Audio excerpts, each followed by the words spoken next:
Hello creators, how are you guys? It's great to see you for another Video Creators podcast episode. Also doubles as a live stream every Monday at 2 p.m. Eastern time at youtube.com/video creators. Great to see all of you who are already here live in the chat and queuing up your questions.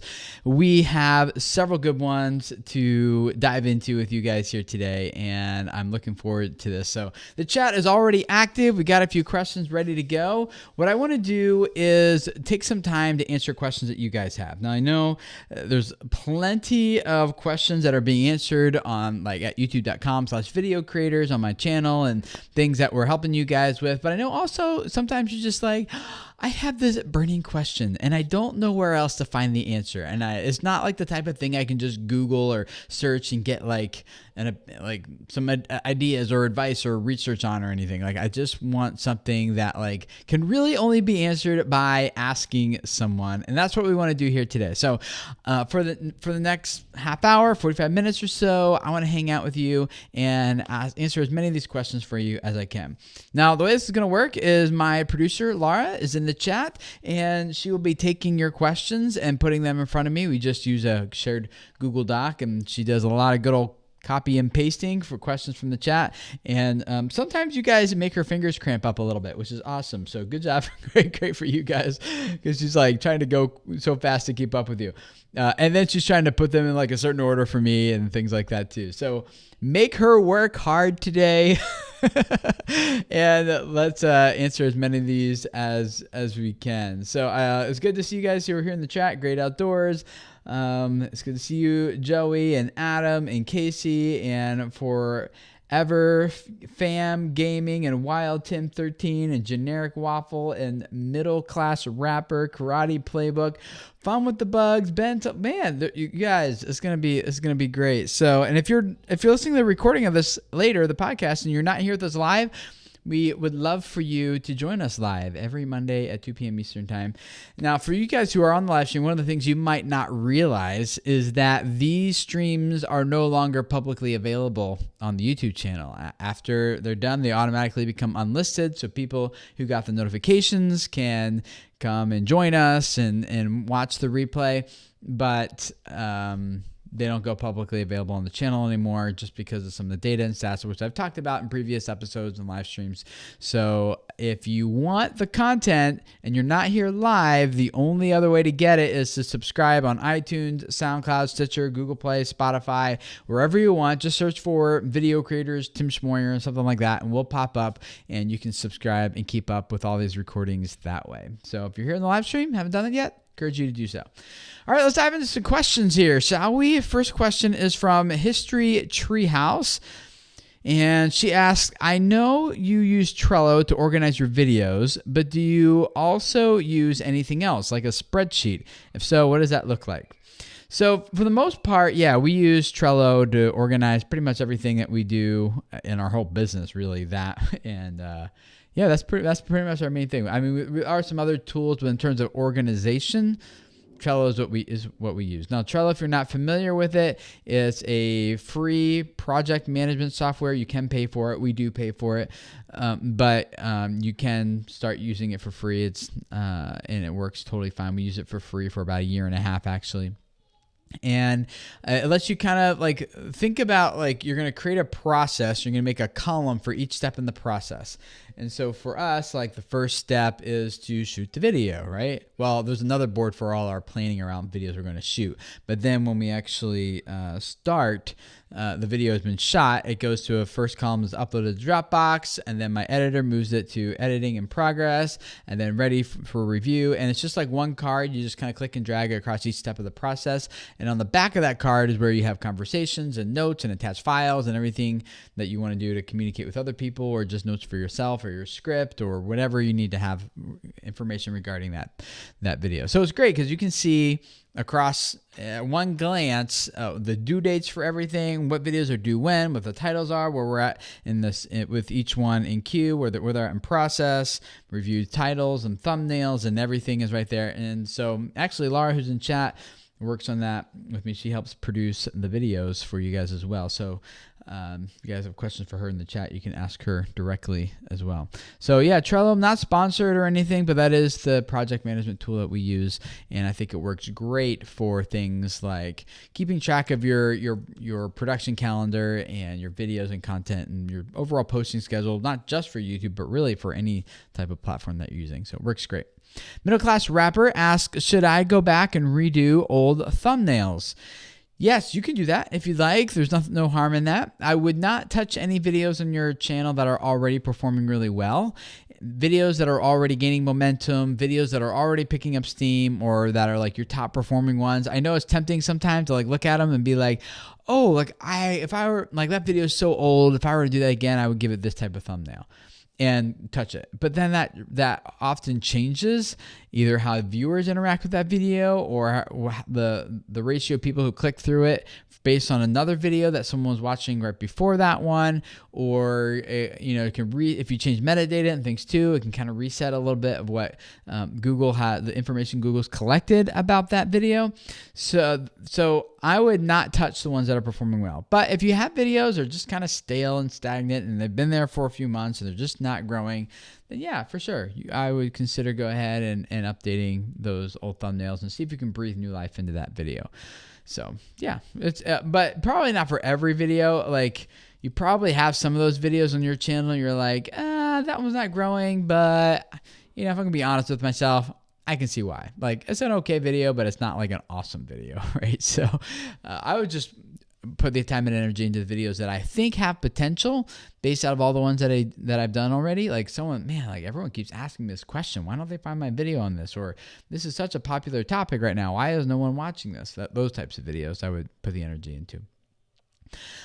JC or Jay Challant asks, in addition to Social Blade, are there other collaborative locations I could check out to work with other YouTube creators to spread my efforts?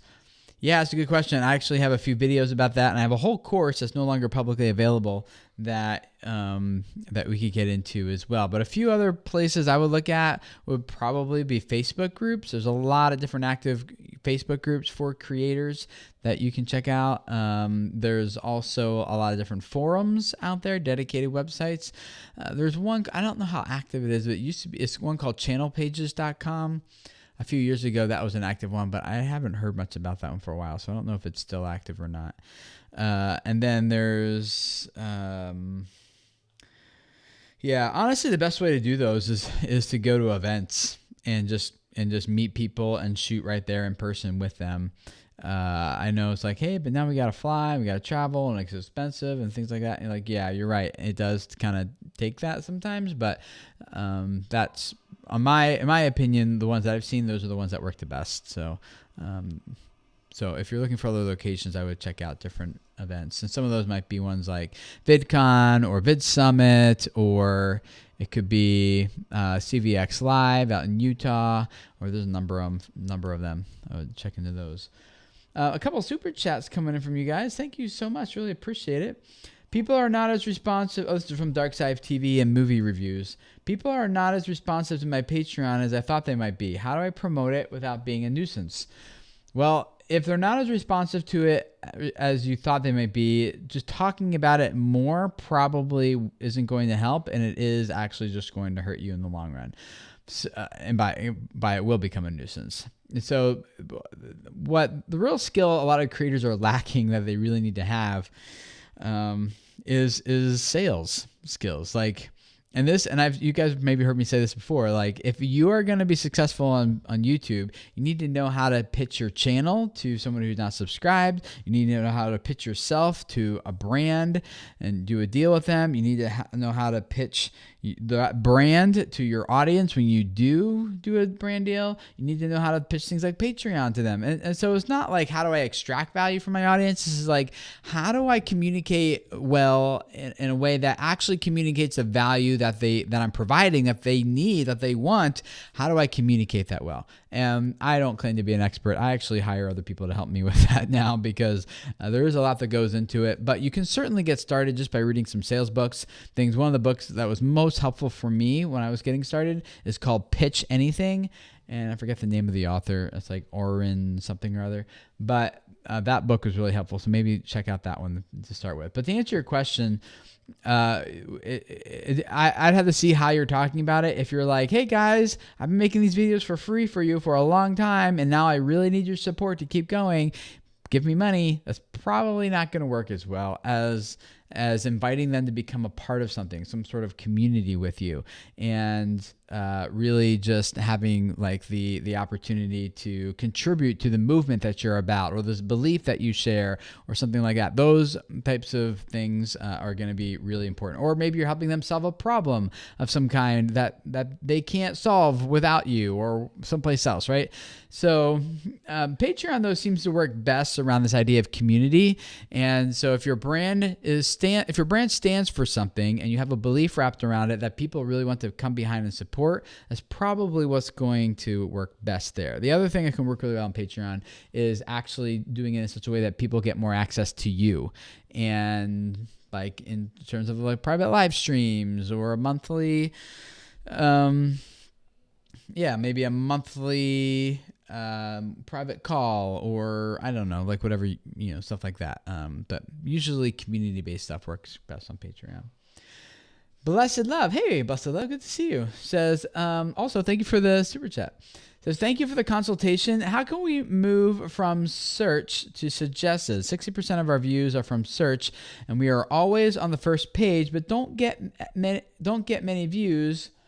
Our competitors are suggested. Okay, cool. Well, first of all, yeah, it's good to see you again, Blessed Love. I did a YouTube channel consultation with them last week, 2 weeks ago, something like that, with her and her husband, and she has a channel about wigs and hair extensions and things, and has a whole business around that as well. And so it was really cool to sit down and talk with them. And by the way, if any of you guys are interested in doing that, either with myself or with someone on my team, you'll find a link in the description of this live stream or in your show notes of this podcast episode, where you can just go and book a session with me or someone else on my team, and we'll sit down, we'll look through your channel, and we will come prepared to answer all the questions you submitted to us, plus probably answer and talk about a few things maybe you didn't expect to talk about or you didn't even know you should ask. So we'll spend an hour or so preparing for that call, digging into your channel, getting into that call with you for another hour, and really making sure that you leave with all the answers, questions, and everything, everything you need to move forward. So that's what we did with Blessed Love and her channel, which was great.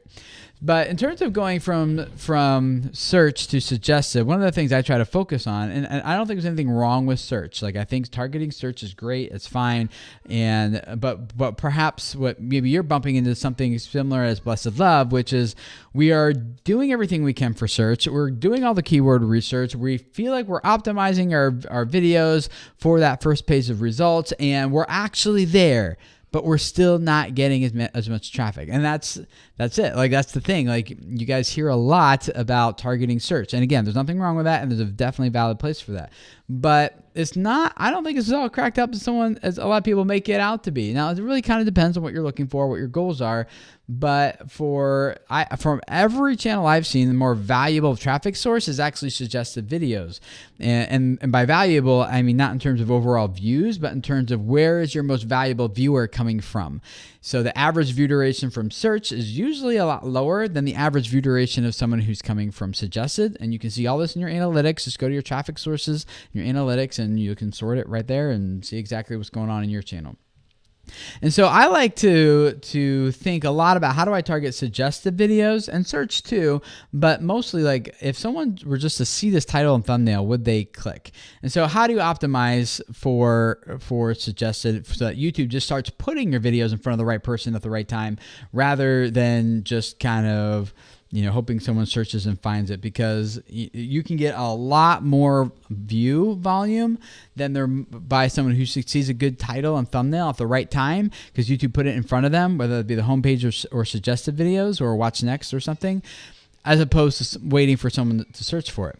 So a couple of things need to happen to kind of really target the suggested content. And I'm going to go through these kind of quickly here, but because we got a lot of questions, we got like 2 pages of questions kind of stacking up here. So number one is make sure that you're telling the viewer what video you want them to watch next at the end of the video. So you're saying like, here, now that you know how to do this with your wig, the next, maybe your wig is synthetic. And so there's actually a few things that you need to do differently about that wig. Click this video you see right here on your screen, and let's dive into that in the next video. And so when you say like right here, like you're pointing to where that video is going to be and you're getting them to that next video, what happens when there's a high click-through rate from your video to another video, that's just going to make it more likely that that video is going to be the suggested or recommended video. And so your videos are more likely to start becoming more suggested to each other, which will up your suggested traffic overall.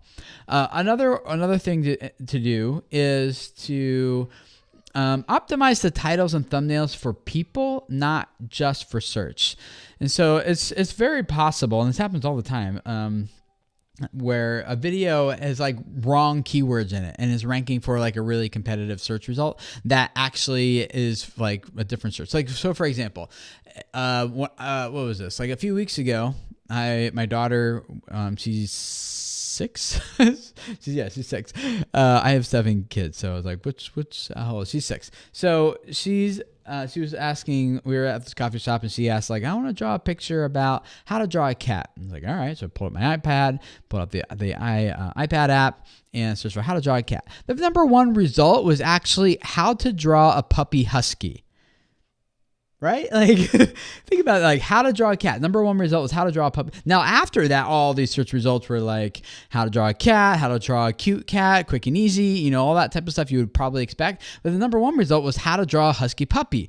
Why? Well, it was because the thumbnail for that video, like the image that they're showing you how to draw, actually looked like a really cute cat, not really as much like a puppy husky.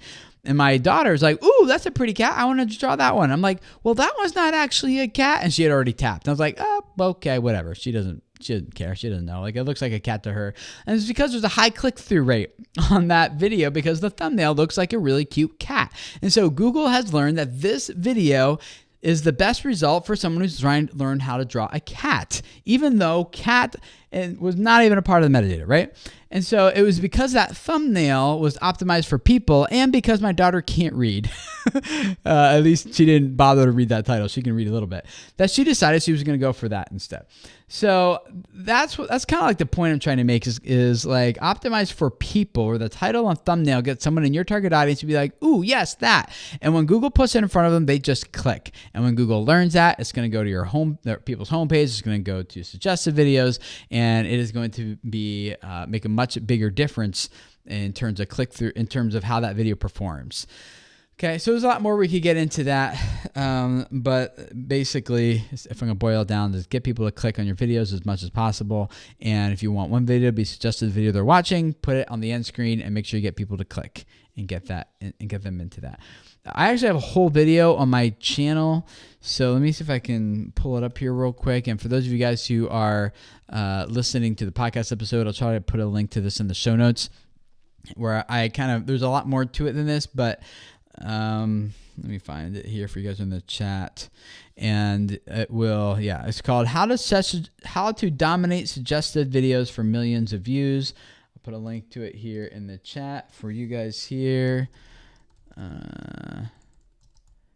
Videos. Okay. And then for those of you guys who are watching the live stream of this later, you can go check that in the show notes and find that there. Brooklyn, $5 super chat. Thank you. It says, I want to make an interactive music video, but I notice you're only allowed to add video links at the end now. Any tips on how to work around this? You have to use interactive cards. So yeah, you can add end screens only at the end. You can't do annotations anymore, but you'd have to use interactive cards. But I would actually encourage you not to, there's a lot of people who've tried to make interactive videos, such as choose your own adventure videos and things. And anyone who's tried it can tell you, like, the click-through rates on those are really low. It's really hard to get someone to take the initiative to click on another video that, like, which do you want to do, this one or that one? And forcing people to make a choice is really hard to get them to do that. So I haven't seen really any of those be too successful, for whatever that's worth. Secret Stash Bros Builds. The most successful video on our channel was the one that we hated doing the most. What should you do if what your audience wants is not what you want to do? That's a branding problem normally. So what that usually means is you've left it up to the viewer to decide why they want to watch your videos and what value you're going to provide to them. And maybe you had one video that YouTube experimented with and it actually performed really well, and YouTube figured out like, oh, this video is for that type of person. Those types of people start subscribing, and you're like, but that's not what my channel's about. That was just like a fluke of a video. Why is that one the one that's growing? And it's because Google, like, that one's tapping into an audience. And so maybe it's the wrong audience, the one you're trying to target. And so people subscribe and they just assume like, hey, why aren't you doing more videos like the other one? And you're like, well, that's not what we're about. But you maybe didn't actually tell people what you were about. And that's kind of a fail. So you definitely need to be very clear in your branding in terms of who your target audience is and what your value proposition is. So tell people like, we are all about blank for blank target audience, so make that very clear. Otherwise people will start figuring out on their own terms like what they want from you and what they don't want from you, and it's going to be different for everyone. And before long you can grow a successful channel, but then you're going to be stuck doing this thing that you hate, and it'll be impossible for you to pivot to something else. And then people will start getting bored, and then things change and people stop watching. It's just you kind of back yourself into a corner that's hard to get out of unless you tell people from the very beginning, this is what we're about, this is what you're subscribing for. And then as long as it revolves like around a belief or a creed of some kind, you have tremendous flexibility to provide that value in a lot of different ways. So I would go back, Secret Stash Bros builds, and kind of reevaluate how you communicate your brand and what you're all about. And then just to kind of be straightforward with the question, just don't do any more of those videos. Like, you don't have to keep going. You can just be like, that was a one-time thing. Like on my family's channel, we have a video with about 12 million views, and it's the video title is called "Broken Arcade Equals Cha-Ching," and it's a thumbnail of my son hitting the jackpot of all the tickets flying out of the machine at Chuck E. Cheese. And kids love that video, junior high boys, elementary school boys, they love that. That's not at all. We're actually targeting like young moms on that channel. So same thing happens with us sometimes, and it is what it is. To be thankful for the great video that's growing, but just make sure that you're clear from this point forward who you're actually targeting. KRS Beats, how many subs do you need to monetize your videos? You need 1,000 subscribers and 4,000 hours of watch time, and then you can submit your channel for approval to be eligible. Then it's eligible, but for monetization, but you have to submit your channel to be evaluated and then approved for the YouTube Partner Program. So that's how that works. Q-Star, how do you properly transition your content when you've built your audience on one type of content, but the content is becoming less popular and getting old? Yeah, that's kind of what I was just talking about. I mean, this happens a lot with gamers, especially who grow really quickly around a popular new game, and then that game kind of like starts dwindling, and it's not as popular, and everyone moves on to the next game, and then at that point, yeah, it's hard because people subscribe to you for the game. So it's better for people to get people to subscribe to you for a different reason.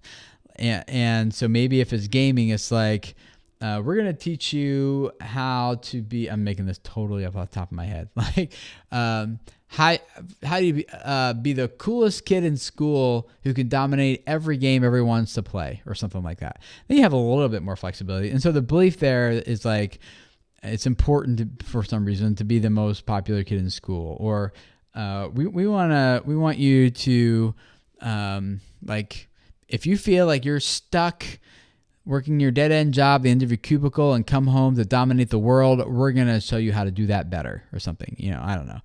I'm totally making that up, but like that's like having some sort of belief that you tell people this is what we're about. Then people will be more likely to subscribe for that, and then you can keep their attention and longer, and you can pivot to other topics, other games, as long as you continue to deliver on the thing that you pitch for people why they should subscribe in the first place. So all the Call of Duty channels, all the Halo channels, like they aren't doing nearly as well as they used to, right? And even some of the Fortnite games channels, from what I've heard, are kind of starting to plateau as well. So that's the risk you run, and I would encourage you to make it about something bigger than something that's that has that will eventually not be very popular anymore. The Mindful Movement. Hey, good to see you. Hey, Tim, if you have a channel with more than one type of content, one that performs significantly better than the other, how do you know if it would be a good idea to split into two channels? Is it okay to rebrand and move content from the first channel to the new channel? So if you have a channel with more than one type of content, one performs, how do you know? So if it's a different type of content, what I would probably do is just stop creating the content that's not performing as well, and just experiment with a new, like replace it with a new idea, new different type of content. I don't know that, like, if it's not performing, I don't know that I would continue to put the time and energy into it, and maybe just split it off on a second channel, unless you feel like there's some value or merit there that really needs to be delivered. But if it's just not performing, I would probably just stop doing it. Now, knowing a little bit about your channel, since from Video Labs and such, I would say that you could I would just reevaluate that second video, that second type. And by type, maybe I think you mean style of video. Like one is just like a long, maybe like 30-minute meditation type of video, or for 30 minutes or so, that's just really helping people, walking them through meditation. And others might be more like lifestyle related, or they might be how-to or things like that. And so if one is just not performing well, like I know, like in your case, like your bread and butter, your staple are those long 30-minute videos. Maybe there's something else you can do with that could help it perform better. Whether that be you being on camera, or rather than just using one static image of the whole thing, maybe you're changing it up and doing a lot of different types of imagery, or maybe you are making eye contact, like I said, being on camera, making eye contact with the viewer. Those might be a few ideas. And I don't know what the answer is. No one really does. You just got to try a few and then see what starts working better. So hope that's helpful. Feast and Farms Cooks. Hey, good to see you guys. Thanks for being a channel member. Really appreciate you guys' support. Feast and Farm Cooks. Is it worth investing into paid keyword research tool like vidIQ or TubeBuddy? Which one do you prefer, or is there something better? So I think both of them have. I know people who use both, and I know people who only use one or the other. And I think that they both provide some value. Kind of going back to what I was saying earlier about search versus suggested videos, I don't think that targeting keywords, like doing your research, is great, but I think it's better to use that as like topic ideation more so than like, if I put this word in my title and my tags and my description, and I start my video with his words and I use it 15 times throughout the video so that the captions files like picks it up and everything, like then YouTube must be really super convinced that this video is about that keyword because I used it so many times, and thus I must rank number one for it. The problem is there's a lot of people doing that, and the bigger problem is that YouTube search doesn't work that way. It really comes down to viewer signals. Now, language still matters because we still use words to communicate and words to describe things, and certain people who are searching for certain things expect to see certain words, but it's not because the algorithm was like, ooh, this used the word 15 times, we must surface that. What was it, 2012, 13, if I remember correctly? Maybe 2011. I think it's 2013. Yeah, 13. Where YouTube switched from being primarily about watch time and viewer signals, unless like your metadata works isn't helpful, but usually for like the first week of the video being published, and then after that it switches to viewer signals. So I think keyword research has its place, but like I said, I would use it more for like to research ideas rather than like words you need to stuff, because like there's a lot of other people who are just doing that, and it's just like Google will determine who ranks based on viewer signals. And so ultimately, at the end of the day, your viewers determine how well your videos will rank, not the keyword research. So I'm not dogging either tool. Love vidIQ, love TubeBuddy. They both have keyword research stuff built in, and they can both be really helpful. But I would use it more like, what's a good idea? Like, what's a new idea of a piece of content I could make? That's how I use them. Let's see here. Melissa Neugen, did I say that correctly? What do you do when you're burning out and want to quit, even though you know you won't?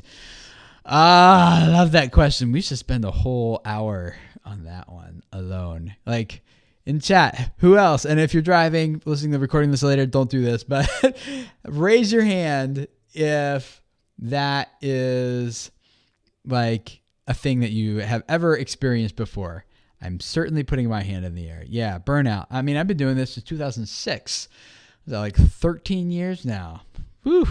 I'm tired, guys. Oh, wait, that's because of having 7 kids. No, yeah, like, well, that too. So, this is a much longer conversation. I have a few videos on my channel about this as well. So let me see if I can pull some up while I talk about kind of like some of the main points of them. I have 2 videos on my channel. One is called A Guide to Not Quitting on Your YouTube Dreams. It's like a really popular video. And that's me in front of a whiteboard kind of explaining some things. And then I have another video as well called When You're Ready to Quit on YouTube. And I think that was my channel trailer currently, just because I haven't made a new one recently. So if you go there, you can probably find that one right at youtube.com/video creators. But what it really boils down to, I think, is usually you want to quit because you're not getting the results that you hope to get. And you're not getting the traction for the amount of energy that you put in that you would expect to see. And that's when it starts becoming frustrating, because you're working so hard and you're doing so much, and you're like, oh, like, I think this is amazing. And especially when you're like, I don't know what else to do better. And you kind of feel like you're hitting a wall, and your expectation, that's usually when people want to quit. And so there's a few ways to kind of push through that. One is to keep going, because on the other side of that, like, that's what separates the people who make it from the people who don't, are the people who are like, I don't know how to do better, and this is not worth the amount of energy I'm putting into this, and money and time, like, I'm just quitting. I mean, I know it sounds kind of weird or dumb, but like 100% of the people who quit never make it, right? So 1, just keep going. But 2, how do you keep going? How do you motivate yourself? And I think this comes down, one for me anyway, this comes down to how deeply do I really believe that the message I'm spreading will change people's lives? How deeply do I believe in the mission behind what I'm doing? Like, for me personally, how deeply do I believe that you absolutely have a message that needs to spread, that needs to reach people, and that if you are trained and equipped and enabled to do that, my impact on the world would spread and reach far more many people than I could just reach on my own.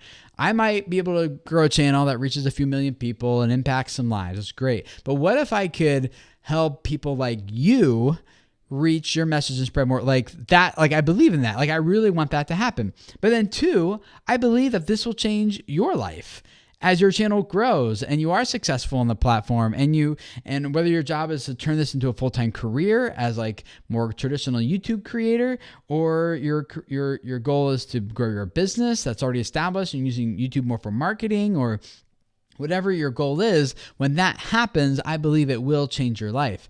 And so for me, like, I can't quit, because I'm like, there's people who still need this, people whose lives are yet to be changed. Like, I have heard stories from just here video creators, from people who are like, hey, Tim, maybe he's in the chat, I don't know. Like, he told me the story a few years ago, but he tends to hang out on our live stream, so maybe Andy's here. But he's like, Tim, I was searching YouTube for how to grow stuff on my channel. I was depressed. I was on disability, and I just felt like, I just kind of, everything was hopeless for me. Then my dad died, and he's like, but because of you, Tim, I started learning how to grow my channel. And it forced me, like, I'm dyslexic, but the growth of my comments forced me to learn how to read and write. He's like, and now I'm off of disability, and I'm living full time off of the revenue that comes in from my channel. And I feel like I have like value to offer to society again. And now I have a community of people who are supporting me and surrounding me that I didn't have when my dad died. And he's like, and all this stuff has just like changed my life. And he's like, Tim, I want you to know that there is still one person who didn't take their life and is still alive today because of a role that you had a part in, and just wanted to say thank you.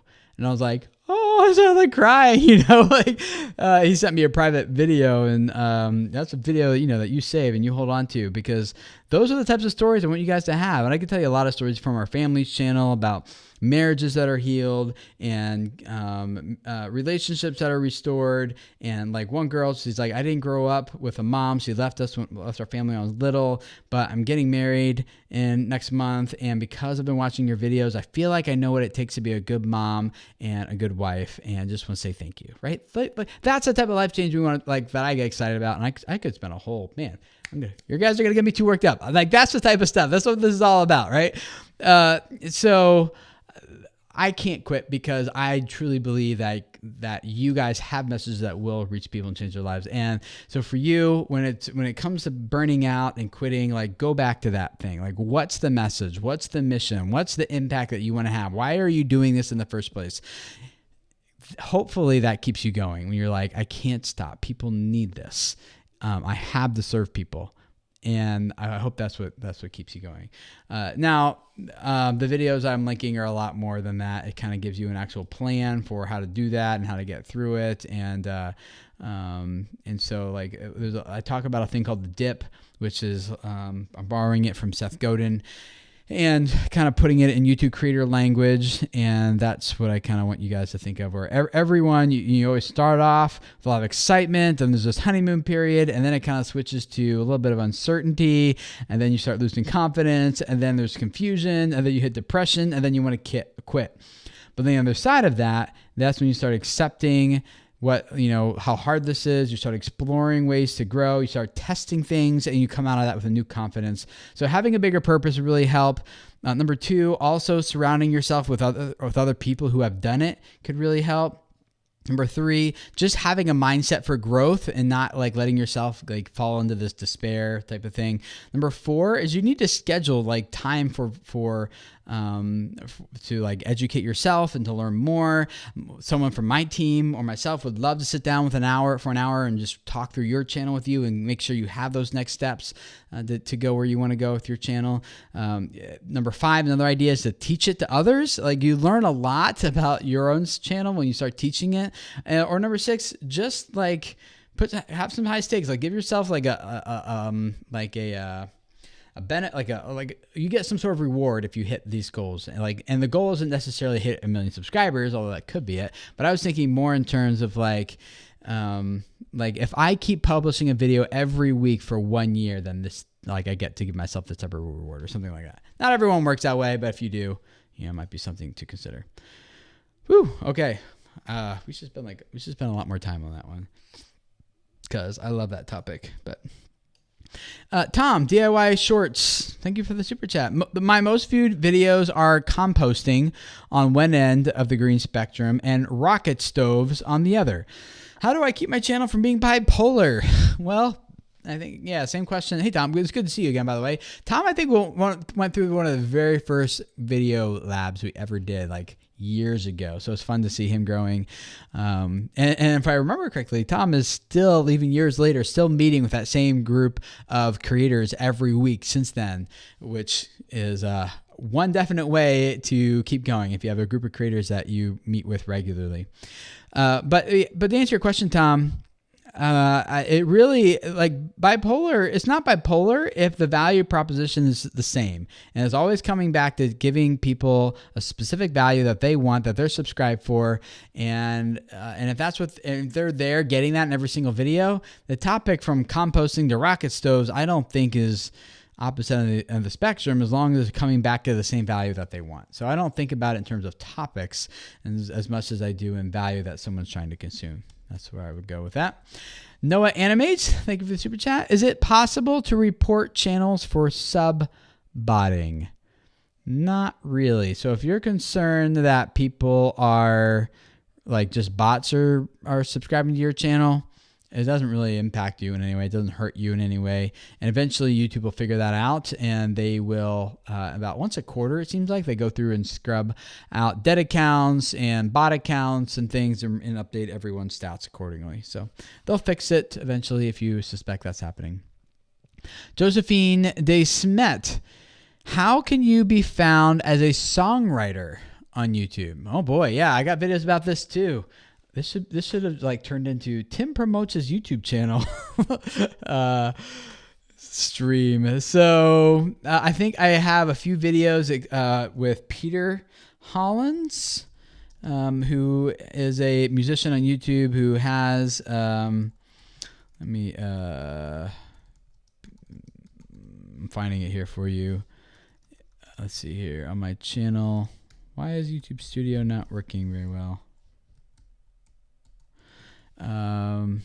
Yeah, here it is. Okay, so I've got a few videos with Peter Hollins on my channel.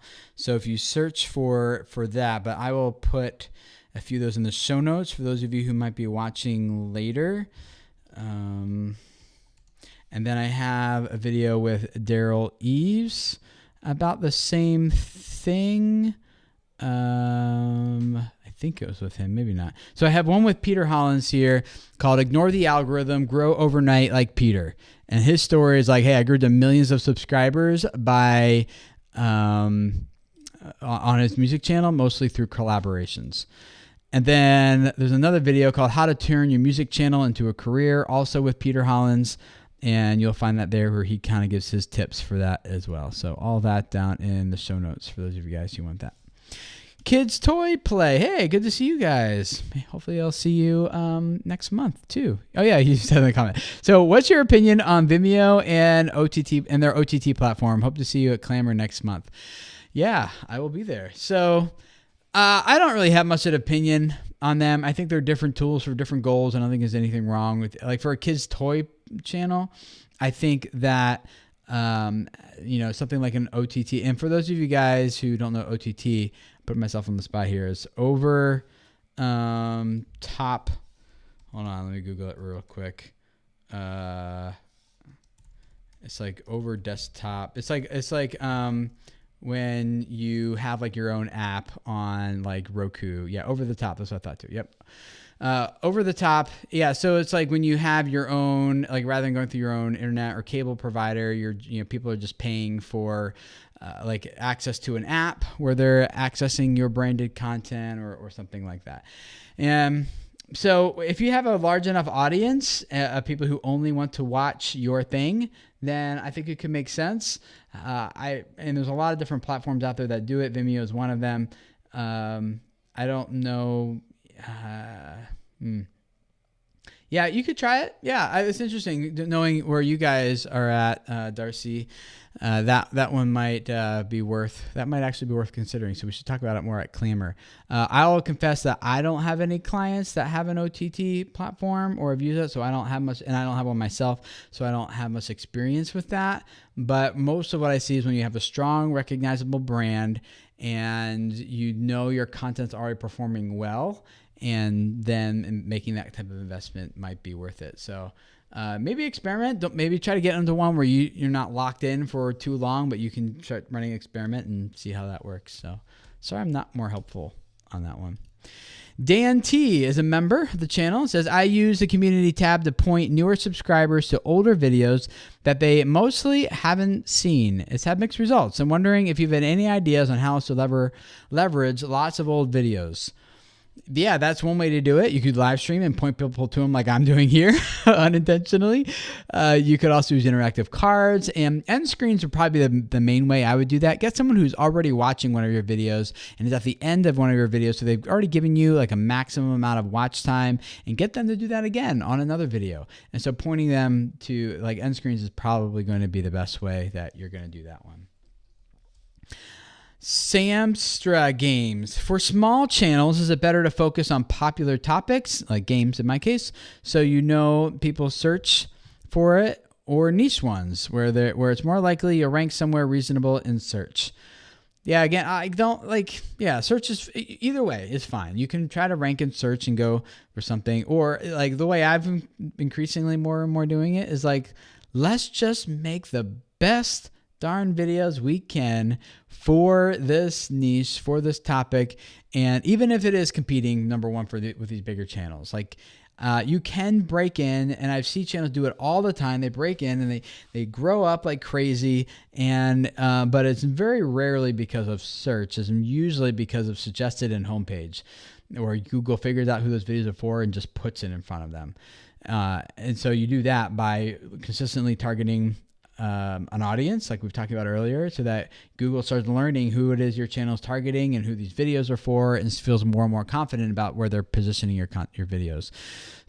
So what I would do instead, Samstra, is is really going back to what I talked about earlier. Is focus on what's my brand going to be about and how do I deliver that, and then what game helps me deliver that the best. And I would go with it that way personally. So I don't think there's anything wrong with trying to compete at the top, because there's a proven audience for that. Whereas if you want to compete for the bottom of the barrel, you could too, but you might not go. I think there's a pros and cons to each that kind of outweigh each other. So I go more towards where can I offer the most value most consistently, and let me go with that direction. Totally Christina, do I really need a channel niche? I'm really enjoying myself on YouTube, but looking for a niche is stressing me out. Yes. So niche, depends on how you define niche. Maybe you're picking up the way I think about it is not really niche, but value. So what value are you going to consistently provide? And you do need to know what that is. Now, what most people think of is I got to figure out my niche. It's going to be vlogging, or it's going to be gaming, or it's going to be comedy or music or cooking or something. And those are all niches. But what happens if 3 years from now, you're I'm tired of cooking. I just kind of want to play video games now. That's going to be a hard switch if your whole pitch was around cooking. So instead, that's why I say make it revolve around a value. So maybe in that case, this is about, my channel is about doing things with people you love.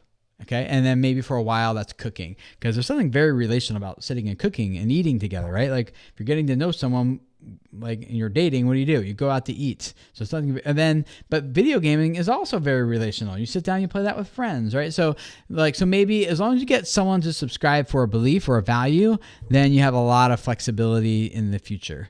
So when you switch from cooking to gaming, you're guys, remember, we're all about relationships here, and I know we're doing a lot of cooking, but gaming is another way to do that. And so you start introducing your new style, new format, and things like that. And usually people don't blink an eye. They're yeah, I've heard her. She always talks about this being about relationships. This is actually cool and refreshing for us to see another way of how this might work. So I don't know if that helps or not, but you do need to figure out and you do have a belief, everyone does. Even the people who say they don't believe in anything, that's actually a belief in and of itself, right? So it's just kind of figuring out what that is and what belief you want to build a brand around. So let's see here. Noah Animates, again, with another super chat. Thank you. I'm trying to keep up with these guys. I really am. So I'll do my best here. And I think you are making Laura's fingers cramp a little bit, so keep it up. Noah Animates says, I saw T-Series gain 2,000 views in 1 second, and there's also proof that their sub count being broken a lot. So they might be view botting. They might be. And I'm pretty sure YouTube's on top of that if they are. Noah Animates also says, I use a tablet but not able to use community tabs. The reason, community tabs are only available for computers and the latest version of mobile phones. Yes. So I don't know why they're not available on tablets, but they're not. I have the same frustration on my iPad. So yeah, they're only available. You can only get to them on a desktop or on your mobile. Wish I had a better solution for you, but that's really it. Ooh, so many questions here, guys. I think what I might do is take some of these and turn them into video content later. How about that? Peter Gregg, $5. Oh, no, $5.50. Thank you for the super chat. Thinking of getting a channel evaluation for my channel. How much less impact will I get by using a staffer rather than one actually done by you? A staff. Oh, so you're talking about a staff, someone on my team. No, so it's not less impact. It's really just kind of based on, what you want and how much you want to put into it. So for example, my as of this recording, my sessions are around, are $497 for that 1 hour session with you, plus all the prep work and research and stuff I put into it ahead of time. And then or you can work with someone with my team for an hour for $197. So they're significantly less expensive, but that's because one, I have a lot of expertise. I've been doing this for 13 years, and two, my time is more valuable because I have a whole team of people to manage. I've got videos I'm making. I've got a lot of content I'm doing. And I've got I have to oversee a lot more than the people on my team who are just dedicated to just working with you guys. So it's not less impact. I would just say the way we break it down on our consulting page, you can go learn more about this by clicking the link in the show notes or the description. But the people who you work with on my team, if you have a channel that's like less than 50,000 subscribers, less than 100,000 subscribers, you're going to get just as much value from them as you would from me. If your channel has more than 50,000 to 100,000 subscribers and you're kind of like ready for, okay, I've already got growth going, how do I go to the next level with this? Then I would be your guy. Or if you're like, want to talk more about business model stuff in terms of not just AdSense stuff, my strategist can totally talk about that. But if you want to talk more about like how do we figure out a business model that makes sense for our channel to make money outside of our AdSense revenue, then that would be a conversation that I would recommend having with me. So all that should be spelled out on our consulting page, but it's not about less impact, especially if you're starting out and you're growing and you have less than 100,000 subs. I would say go with someone on my team and you'll get just as much value from them as you will from me. So the natural progressive, $5. Why do you now need 1,000 subs to live stream from your phone now? Yeah, YouTube keeps changing these metrics around, and usually it's because they find that if a channel has like lower than a certain threshold of like an audience, then when they live stream, for example, they're just not really getting enough traction or enough of an audience on those streams and for the people who are there on the stream, it's the experience just isn't high enough or positive enough necessarily for them because they're like, hey, I went to a live stream once and there's only 3 people. It's kind of dull, kind of boring. And so they kind of want, like when people do get live stream notifications, they're like, oh, I went to one. It was a lot of people. It was a lot of fun. So I think it's more about like setting an expectation for viewers and the experience that they get more so. That's my guess. I don't know this. I'm making this up. This is my guess just based on how, things I've seen. So that could totally not be true. I'm guessing that that's at least part of it, if not most of it though. So in terms of why, that's probably it right there. Wow, guys. So many Dark Side TV and movie reviews. I am trying to keep up. You guys are awesome. So Dark Side TV and movie reviews says, should I go back and change all of my thumbnails to make them look uniform? Could the varied look be hurting my thumbnail branding? Probably not hurting you. No, I mean, if you had a lot of free time on your hands, I suppose you could. But again, I would not change thumbnails on videos that are already performing well. If you're already killing it and you already got some videos that are growing, I just don't touch them. Just let them go. And even if it doesn't look uniform, that's fine. The reason why some people do brand their thumbnails is just because some people have indicated that you get a higher percentage of a higher click-through rate on other videos that are yours because your audience can quickly pick out your videos from their subscription feed or suggested videos or something like that and immediately recognize one of your videos. And there might be some truth to that. But if I was going to what are the things we're going to put in the, where you're going to invest energy and get the most amount of return, I probably wouldn't start with rebranding all my thumbnails. You might get some return for that, but for the amount of effort you're putting into it, I would probably recommend just study your audience retention graphs for the amount of time instead and look for the patterns that are causing abandonment and focus on that. That's definitely, not even probably, that's definitely where I would start. Guys, we have so many other questions here. Laura has given me about 2 pages, a page and a half, something like that, of questions here from you. So I'm going to take these and try to maybe turn these into other podcast episodes and maybe other videos and things on the channel. So if you're not subscribed to the podcast and you're here on the live stream, make sure you do that at iTunes, SoundCloud, Stitcher, Google Play, Spotify. Just search for Tim Schmoyer or Video Creators and find us there and follow along, because these live streams do not go out to they go unlisted immediately afterwards.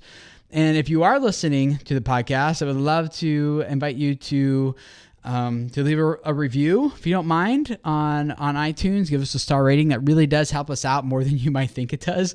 So I really do appreciate you guys just taking a second to give us a star rating and just tap in a quick little review there on your phone or wherever you might be able to do this. And we really do appreciate that. Thank you, Laura, for producing this and for keeping up with so many questions going by so fast. And I look forward to hanging out with you guys again next week for another Video Creators Podcast /live stream. So we'll see you guys then. Bye.